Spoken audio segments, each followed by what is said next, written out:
Hola gente, espero que se encuentren bien.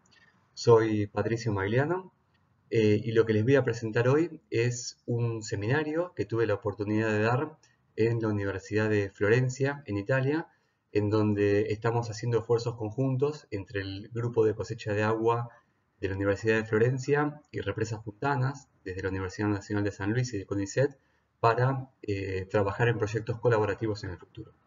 La charla está en inglés, yo la voy a dar en español para que sea más fácil su entendimiento.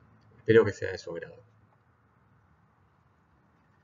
El título de la charla es Cosecha de agua de lluvia en pequeñas represas en las llanuras áridas del centro de Argentina. Bueno, vamos a empezar con un poco de introducción. Primero, lo que tengo acá para mostrarles es a la lluvia como activador de los procesos ecohidrológicos que ocurren en general en todas las tierras áridas del mundo. ¿Está bien? Hay dos aspectos de la lluvia que me parece súper importante tener en cuenta, que son, por un lado, su variabilidad espacial, bien, su heterogeneidad espacial. En este caso, eso está representado con esa foto en la cual se puede ver una lluvia convectiva que está ocurriendo sobre una fracción del terreno y el resto del terreno no recibe ningún tipo de precipitación. Acá está la lluvia convectiva, descarga sobre un sitio específico y el resto del paisaje no está recibiendo agua. Esto es característico de las lluvias, bien, en lugares áridos, su heterogeneidad espacial. Y por otro lado tenemos su variabilidad temporal, bien, que la forma de mostrarlo es mediante este gráfico de dos paneles, en el cual tenemos la desviación en la lluvia relativa a la media de cada año. Básicamente es un gradiente ambiental que va desde 0 hasta, yo lo estoy cortando, pero es hasta casi 2.500 milímetros de lluvia al año, y en el cual vemos que cuando nos acercamos hacia los lugares áridos, la variabilidad de esa lluvia incrementa sustancialmente.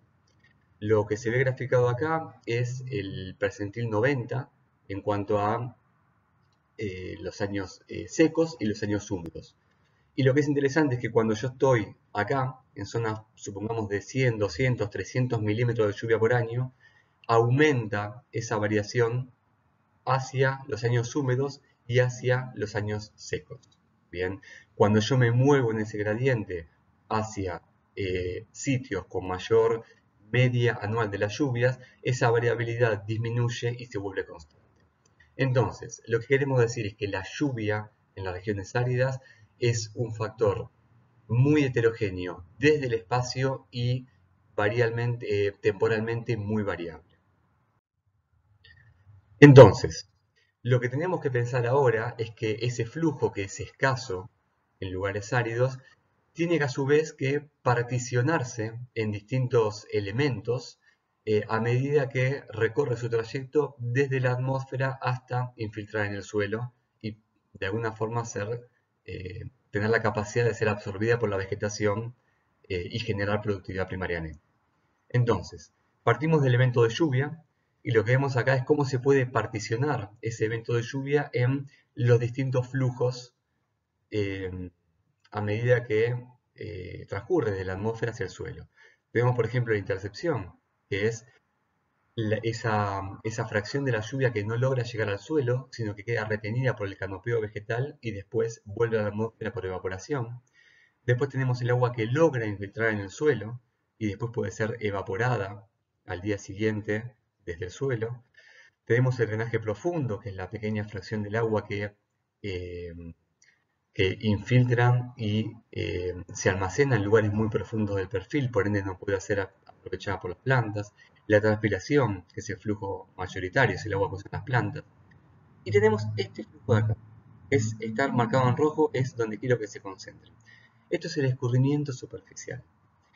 Esto es la fracción, la pequeña fracción de la lluvia que atravesó el canopeo, llegó a la superficie del suelo, no infiltró, sino que escurrió superficialmente y salió de mi parcela. Este flujo, que es el escurrimiento superficial, representa en general menos del 5% de la lluvia total precipitada en un año en un sitio árido.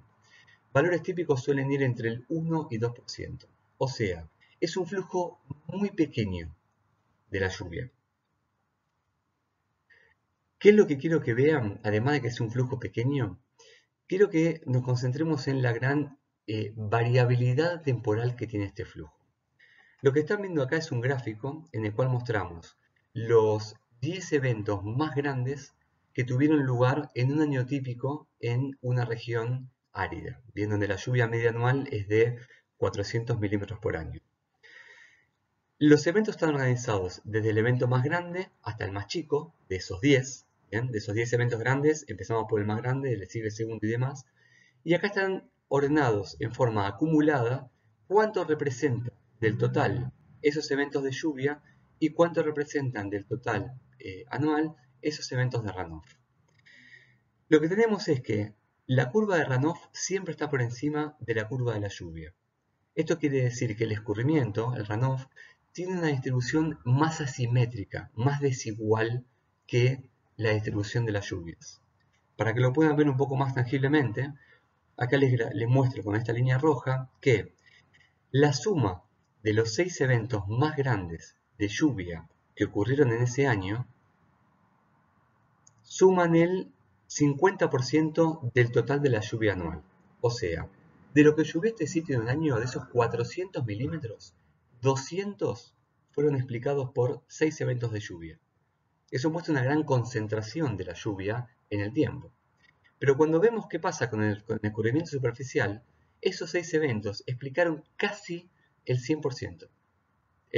Más del 90% del escurrimiento superficial vino solamente en 6 eventos de escurrimiento. Es más, un solo evento, hasta el evento más grande, este de acá, representó la mitad del escurrimiento ocurrido en un año. ¿Qué estamos diciendo con esto?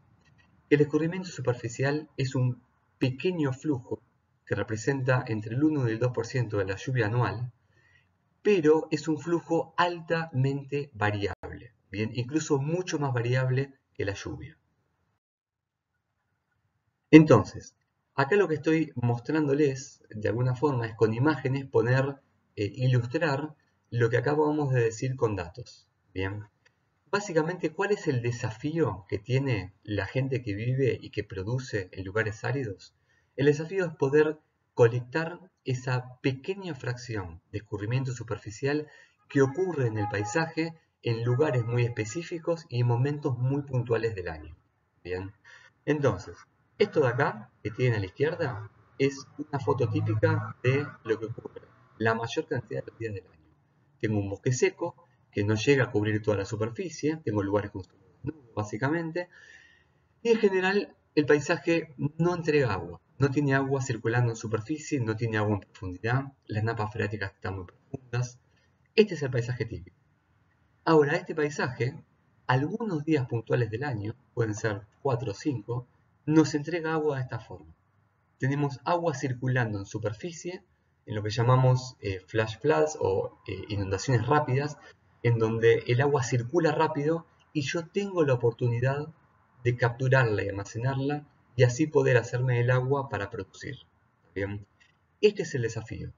Cuando yo tengo este agua circulando libremente por la superficie, el desafío es capturarlo y almacenarlo para poder producir o incluso para poder vivir, ¿bien?, en lugares áridos y semiáridos. Entonces, este desafío que yo les acabo de mencionar es algo que la gente que habita en las tierras áridas del centro de Argentina, lo que llamamos chaco árido o en inglés dry chaco rangelands, lo entendió a la perfección. Y para lograr eso, lo que hicieron es generar estas estructuras, que llamamos represas, en algunos lugares se llaman tajamares, o también le dicen aguadas, ¿bien? Esto es un pequeño terraplén, acá se ve, un pequeño bordo o una elevación que se hace con suelo y que tiene forma de U, ¿bien? Y lo que hace esto de alguna forma es contener o atrapar el escurrimiento superficial que ocurre en el paisaje. En este caso el escurrimiento circula como marcan estas flechas negras y acá, al hacer este pequeño dique que se construyó con tierra de este lugar, una máquina vino acá, sacó tierra de esta parte del centro donde está el agua actualmente y con esta misma tierra construyó este terraplén. Entonces ahora el agua queda entrampada acá Esto forma una especie de pequeña laguna artificial, que en general las dimensiones típicas en el Chaco árido suelen ser de 40 metros de ancho por 80 metros de largo, ¿bien? Y que han sido claves para almacenar el agua y poder producir. La producción típica es la ganadería. Acá ven algunas vacas que ya tomaron agua y están retirándose, ¿bien? Hasta hace muy poco tiempo esto se usaba para todas las actividades domésticas, incluso para el consumo humano, que es la única fuente de agua que había en este paisaje. Miren el paisaje, es un semidesierto. No hay ríos, no hay lagunas, no hay nada más que estos pequeños cuerpos de agua. Como parte de un trabajo de investigación, Marco Dvorsky encontró que hoy en día tenemos 7.920 de estas pequeñas lagunas distribuidas en las casi 10 millones de hectáreas que tiene el Chaco árido.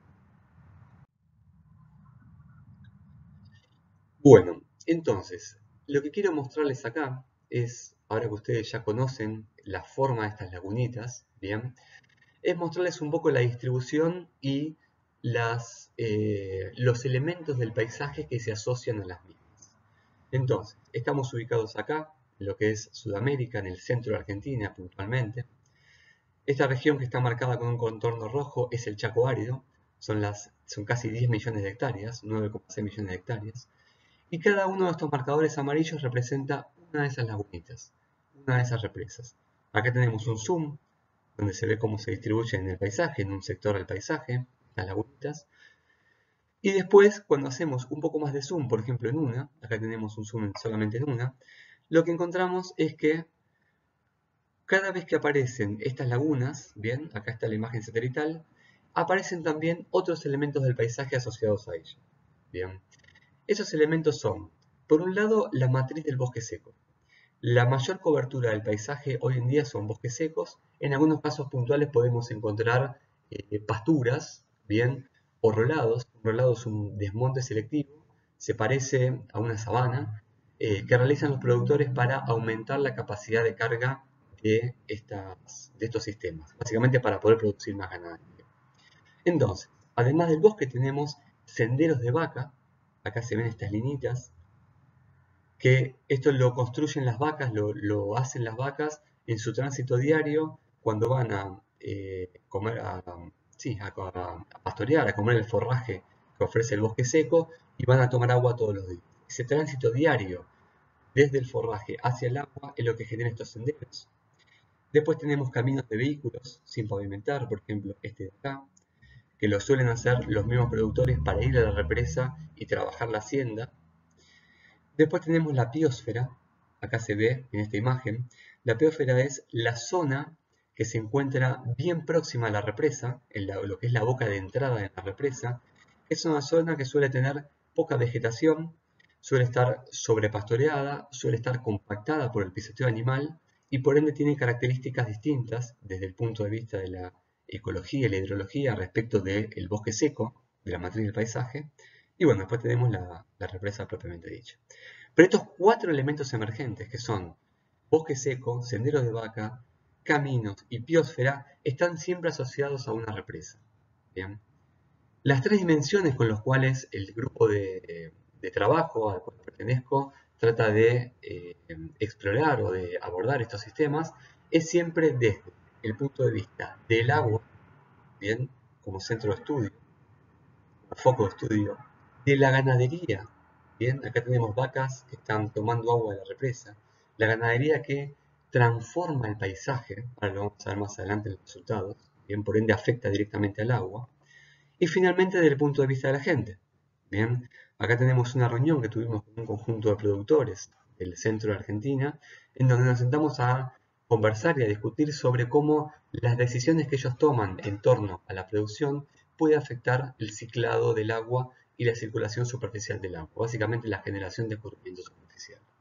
Entonces, estas son las 3 dimensiones que solemos tener en cuenta. Le voy a presentar ahora algunos de los objetivos y las personas que están trabajando en el grupo y con quienes estamos tratando de desarrollar o de entender un poco más cómo funciona desde el punto de vista ecohidrológico estos paisajes del centro argentino.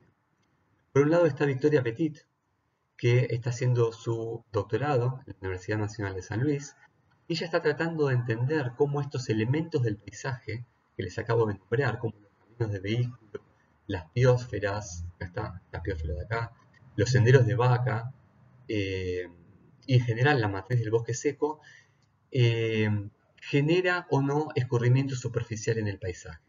Básicamente busca entender cómo el paisaje es capaz de entregar agua líquida en algunos momentos del año y en algunos lugares puntuales del mundo. ¿Está bien? Entonces, de alguna forma, en este caso, las represas o los tajamares, que están acá, este está marcado con celeste, lo que termina siendo es el lugar de almacenamiento del agua que nos ayuda a entender o a cuantificar cuál fue el escurrimiento superficial que hubo en ese paisaje. Victoria se está encargando de eso. Después tenemos a Maximiliano Gaurón, que está próximo a comenzar su doctorado y ya está trabajando con algunos estudios preliminares. Y el objetivo que él tiene es entender qué pasa con el agua de las represas una vez que la misma es almacenada en las represas. Bien, no se concentra en el paisaje, sino que se concentra en el agua una vez que está dentro de la represa. Estas son las series temporales típicas con las cuales trabaja Maxi. Tenemos por un lado el nivel de agua de lluvia en función del tiempo y tenemos graficadas dos represas, ¿bien? Una con color rojo y una con color azul. En estas dos represas lo que vemos es que las represas se llenan en verano, cuando llueve, y pierden lentamente el agua durante el invierno. Lo que está tratando de ver Maximiliano es, por un lado, de cuantificar cuál es la tasa de pérdida de agua en las represas y ver si esa tasa es constante o no a lo largo del año. Y por otro lado, quiere tratar de descomponer esa tasa de pérdida en los tres flujos que le dan lugar, como son la evaporación, el consumo de las vacas y la infiltración. Estos tres flujos operan diariamente sobre las represas. Maximiliano está tratando de ver cuál es el peso ponderado o el peso relativo de estos flujos, explicando el total. Para ver la evaporación, él construyó balsas en donde pone un tanque vaporímetro en el centro, lleno de agua, y un sensor dentro del tanque vaporímetro. Entonces, por diferencia entre la evaporación del tanque vaporímetro y las pérdidas de agua de la represa, él puede saber qué porcentaje de lo que perdió la represa es explicado por la evaporación. Después tenemos el consumo animal. Maximiliano hace encuesta permanente a los productores para saber cuál es la cantidad de vacas que consumen agua diariamente de las represas y de esa forma puede cuantificar y tomar magnitud del flujo. Y finalmente está la infiltración, que en este caso se calcula por diferencia entre los otros dos flujos y la pérdida total del agua. Finalmente tenemos a Marcos, que está trabajando con estos sistemas, pero con distintas aproximaciones. Por un lado, Marcos trabaja con información que viene de sensores remotos, información satelital, y por otro lado está realizando modelados hidrológicos. Lo más importante o la potencia que tienen los análisis satelitales es que permiten integrar un montón de variables que se ven en el campo, integrarlas y llevarlas a una escala un poco más amplia. Por ejemplo, escala de región. En este caso vemos una región que pertenece al Chaco, Chaco Seco, llamamos Chaco Seco paraguayo, Chaco árido, en donde podemos ver, gracias a los análisis satelitales que le está haciendo, la distribución de represas en el paisaje. Esto nos permite identificar si existen o no zonas de mayor densidad de represa, lo que llamamos en inglés hotspots, bien, de agua, y tratar de entender cuáles son los atributos del paisaje que explican que haya más represas, por ejemplo acá, en este manchón celeste, y menos represas en esta zona. Eso lo puede hacer Marcos gracias a los análisis satelitales. Y después con el modelado hidrológico tenemos la posibilidad de poder entender qué le pasa a las represas a lo largo del tiempo. Bien. Incluso podemos generar escenarios hidrológicos diversos, simulando años más secos, más húmedos, años que tengan eventos de lluvia más grandes pero menos frecuentes, que es un típico escenario de cambio climático planteado por el IPCC en los últimos años. Y gracias a los modelos podemos entender cómo en función de cambios en la lluvia y en la temperatura puede cambiar en el tiempo el almacenamiento del agua de las represas. Entonces de esta forma se puede integrar la información de campo con la cual están trabajando Victoria y Maximiliano a una escala temporal mayor. Lo que les voy a mostrar ahora son tres resultados básicamente que estuvimos teniendo en los últimos años en el Chaco árido y que de alguna forma nos muestran la impronta que tienen las decisiones humanas sobre el trabajo con ganadería en la zona y cómo eso después afecta la circulación superficial del agua. En principio tenemos que el tránsito ganadero en el paisaje aumenta el escurrimiento superficial y la conectividad del paisaje transportando agua hacia las represas. Lo que estamos viendo acá es un efecto positivo de las vacas en la generación de escurrimiento superficial. Acá tenemos una imagen satelital de una represa. Este contorno en rojo lo que nos está mostrando es la cuenca de esta represa. Esto está sacado por un producto satelital. Bien, está hecho por topografía. Nosotros sabemos que el agua de lluvia que caiga acá adentro, por topografía, podría terminar dentro de la represa, ya que lo que caiga acá afuera no. Entonces, de esa forma podemos calcular un poco, podemos tomar dimensión del flujo de escurrimiento superficial. Y acá lo que le mostramos es un sendero de vaca que nosotros medimos bien cerquita de la represa, a 50 metros, y el mismo sendero que nosotros medimos a 500 metros de distancia de la represa.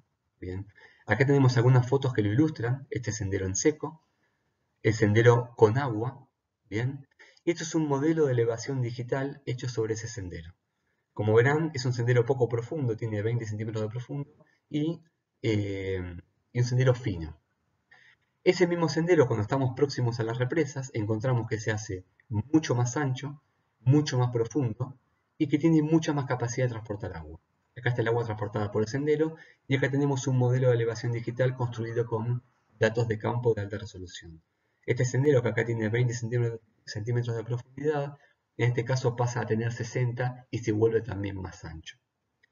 Entonces, esto ilustra de alguna forma el efecto que tienen las vacas generando senderos y los senderos transportando agua, elementos de lluvia.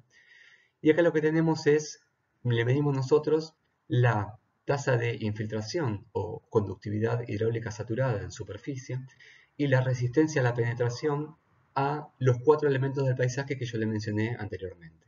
Se los describo porque mi imagen está tapándolos ahora. La barra verde es el bosque seco, la barra naranja es la biosfera, esa zona cerca de la represa sobrepastoreada. El rojo son los senderos de vaca y este beige son los caminos de vehículo. Lo que nosotros vemos es que la biosfera, los senderos de vaca y los caminos de vehículo tienen un comportamiento distinto a la matriz del bosque. Bien, estas tres barras son significativamente distintas a la barra verde. Y básicamente tienen menor cantidad, menor tasa de infiltración y mayor resistencia a la penetración de esos suelos. Esto de alguna forma nos ilustra, nos sugiere de que estos tres elementos del paisaje son claves para generar y para conducir agua. Y el bosque seco, dada su alta tasa de infiltración, no sería un elemento del paisaje que genere mucho escurrimiento superficial. O sea, el flujo de escurrimiento se da no por un patrón uniforme ortoniano, sino por un patrón concentrado en elementos del paisaje puntuales.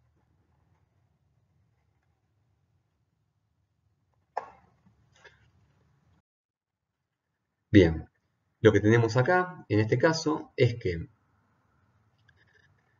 el pisoteo de las vacas dentro de las represas, cada vez que van a tomar agua las represas, es un factor clave para disminuir la tasa de infiltración. ¿Por qué estoy diciendo esto? En realidad las pérdidas de agua de la represa, las pérdidas de agua de la represa. Esto se los digo basándome en un conjunto de múltiples comparaciones que nosotros hemos realizado en distintas represas. Eso está explicado acá en dos artículos distintos que tienen esta serie de comparaciones. Por ejemplo, estos gráficos que ven son el contenido de agua de las represas en función del tiempo. Bien, las líneas azules están representando represas que tienen vacas que ingresan todos los días a tomar agua adentro, como esta foto.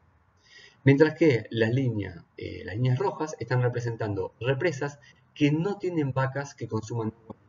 Lo llamamos controles. Entonces, hicimos 4 comparaciones distintas, comparando siempre represas que se encuentren muy cerca en el terreno. Por ejemplo, esta represa, esta línea azul, es una represa que se encuentra a menos de 800 metros de la represa que dio lugar a esta línea roja. Por lo cual podemos asumir que todas las condiciones del ambiente, por ejemplo, el tipo de vegetación, el tipo de suelo o el tipo de lluvias, es la misma. Lo único que difiere en las represas es la cantidad de vacas, o sea, que tenga vacas tomando agua dentro o que no tenga. Bien. Lo que encontramos es que siempre las líneas azules, o sea, siempre las represas que tuvieron vacas consumiendo agua dentro, presentaron menores pérdidas de agua. Bien, incluso muchas veces mayores tasas de ganancia. Esto lo que nos da la pauta es que existe un efecto positivo, favorable, de las vacas pisoteando dentro de las represas. La hipótesis nuestra es que el pisoteo de las vacas compacta el suelo, reduce la tasa de infiltración de las mismas y eso hace que la represa logre almacenar por más tiempo el agua. Es un efecto positivo o favorable de las vacas dentro de la represa. Algo importante a destacar es que en las comparaciones de las líneas azules y las líneas rojas, las azules tienen menor tasa de pérdida, incluso considerando de que tienen un flujo extra. Ese flujo extra son las vacas consumiendo agua. Bien, entonces, incluso asumiendo que tenemos una salida extra de agua, la represa termina funcionando mejor con las vacas consumiendo agua que sin las vacas. Entonces, para poner de forma más gráfica y fácilmente entendible los dos conceptos que les acabo de decir recién, tenemos que el pisoteo de las vacas y el tránsito de las vacas lo que termina mejorando es en general la cosecha de agua de lluvia, ya sea aumentando la cantidad de agua que escurre el paisaje y canalizándolo en forma directa a través de senderos, por ejemplo, de agua hacia la represa, y al mismo tiempo, una vez que el agua está almacenada en las represas, reducen la tasa de pérdidas de agua por infiltración. Entonces, ese doble efecto positivo de las vacas sobre la generación y el almacenamiento de agua en el paisaje es algo que hasta ahora no se estaba teniendo en cuenta. De alguna forma encontramos un feedback positivo, una retroalimentación positiva entre la producción ganadera y la posibilidad de cosechar o mejorar la cosecha de agua de lluvia en el centro de Argentina, en el Chaco árido, en las llanuras del Chaco árido. Esto básicamente no contradice a la teoría actual. La teoría básicamente en general asocia a la producción ganadera con deterioro del paisaje, con degradación, con erosión, incluso como usa la ganadería como driver o como activador de la desertificación. Todo eso, digamos, es cierto, nosotros no estamos contradiciendo eso. Lo que estamos diciendo es que en algunas zonas del paisaje áridas de llanura, donde yo no tengo posibilidad de acceder a una fuente de agua alternativa, puede ser una napa freática o una laguna o un río, en esos casos puedo llegar a utilizar la ganadería como algo favorable, como algo que me ayude a mejorar el proceso de agua de lluvia, a cosechar el agua y almacenarla por más tiempo y por ende a aumentar mis rendimientos ganaderos. Bien. Bueno, les agradezco mucho que hayan compartido este tiempo conmigo en esta presentación y les dejo, si quieren acá, un listado de materiales a partir de los cuales yo tomé en cuenta para realizar esta presentación. Muchas gracias.